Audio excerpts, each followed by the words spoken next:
All right, everybody, welcome back. This is the strawberry bed, and what I've been doing over the last few days is dumping my rabbit trays directly into here.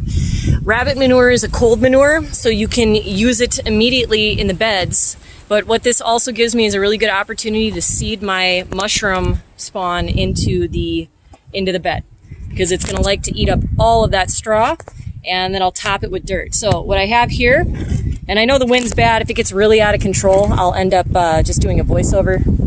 So apologies in advance. Hold on one second. I'm going to pass this off to my camera lady. Brittany's here. Hi Brittany. Guys. I'm learning how to farm. So this is the wine cap mushroom mycelium, which is all grown out now. It's ready to come out. And I'm going to get my gloves on.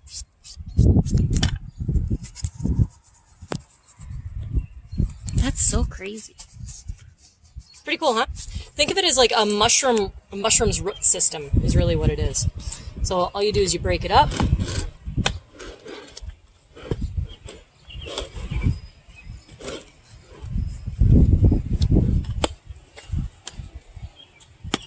You can smell, like there's no spores or anything right now. This is just in its growing phase, but you can smell like an earthy mushroom type smell, right? Yeah, there's an aroma to it for sure.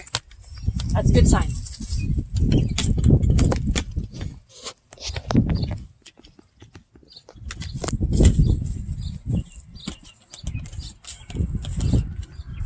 Now I made up 8 buckets of this, and the other ones I'm going to wait on because I'm not ready to plant in the beds in the back yet. But my strawberries are looking really sad, and they've been sitting in these cups for probably a month now. They need to come out. So I got to get them into this bed, and hopefully we're past the worst of our weather. We're done with fake spring in Wisconsin? Yeah. So I'm just going to kind of spread all of this out. I'm going to get my rake to make this a little easier. So fascinating. Hey, if you guys think Allie should sell her knowledge on gardening, like this post and comment and tell her. I learned a lot today. Gave her the full farm tour. Oh, by the way, don't mind these flowers that are in here. I really don't care about them. They came with the house. They match your belt. Nobody's going to catch that reference. All right, so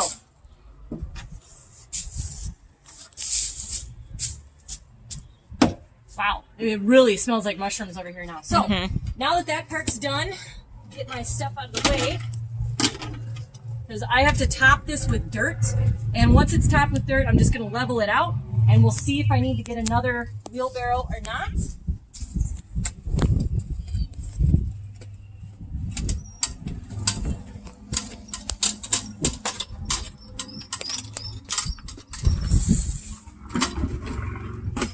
It was oddly pleasing to watch. Was it? Yes. Satisfying? Yeah.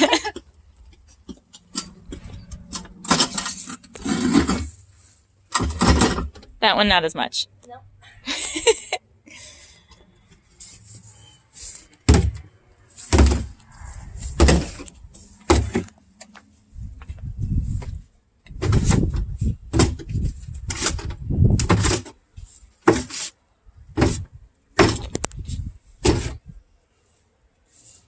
So why are the mushrooms going on the bottom? So, the mushroom mycelium is going to grow just underneath the soil level.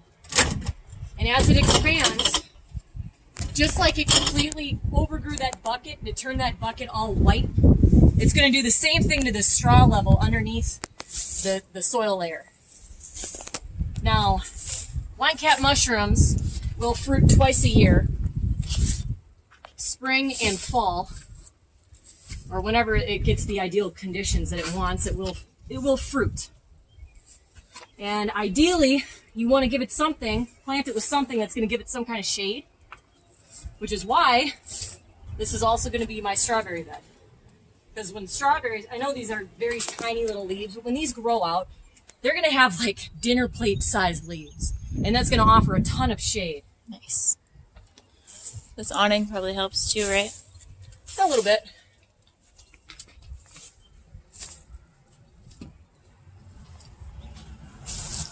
some nice dirt.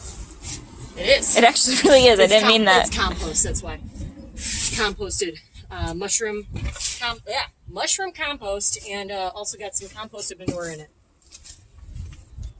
But not from her cow, because she can't have a cow here. Yeah. Which we learned today. Yes. My neighbors can have horses, but I can't have a goat. No goats, no cows, unfortunately. What would you name your cow if you had a cow? I don't know. Billy. Abigail.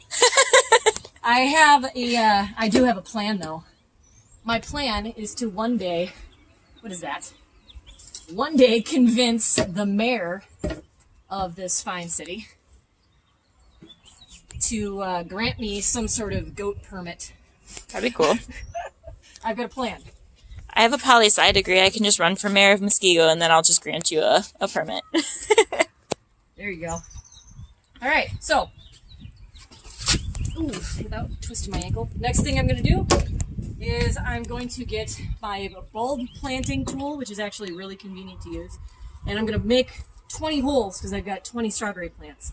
I'm going to make 20 holes here, and then we'll get them in the ground really quick, okay? All right, so I probably could have put these holes in here a little better, but these are going to be for my strawberries. And one of these bulb planting tools is really convenient. You have to take something that's planted in a little pot like that. But yeah, I probably could have put these in here so that they're a little more spread out, but it'll be fine. The way strawberries grow, they send out runners, and they send out runners like all season long. And parts of this bed, because I did not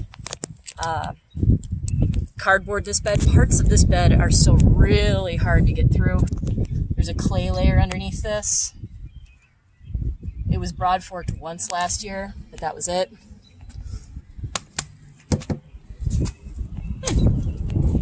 There's mushrooms under there. It's so fascinating to me. And now the strawberries. Now the strawberries can go in.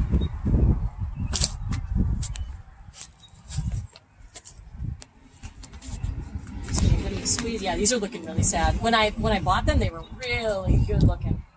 Not so much now. Ready to go in. Super sad.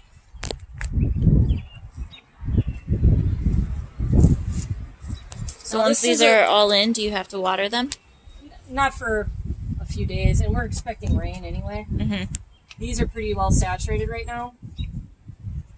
Yes, I got these from a gardening store, but if you've ever tried to start your own strawberries, it's a pain in the ass. It takes forever. It's really difficult to do.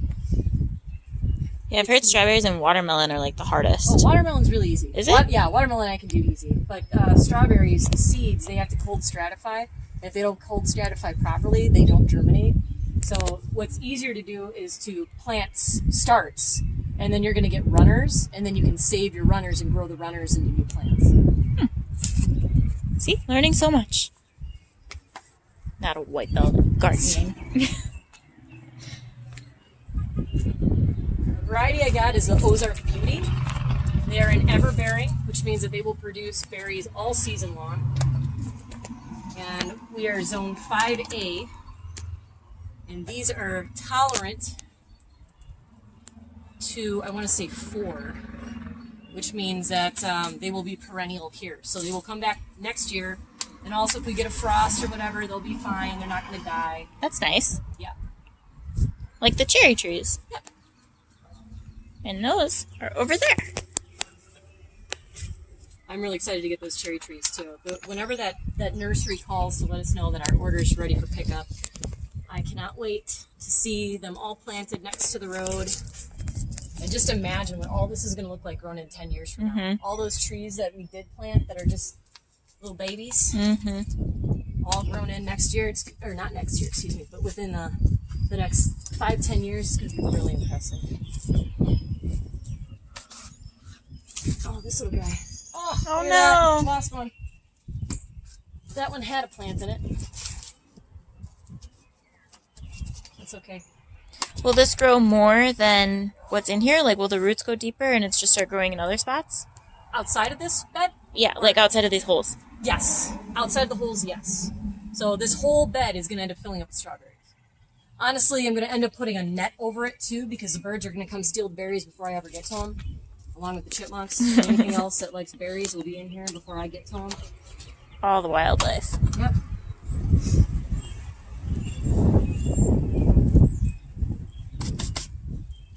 With the rabbit manure that's underneath here, berry plants love rabbit manure. Fruit trees love rabbit manure. It supercharges it. So it's all good stuff.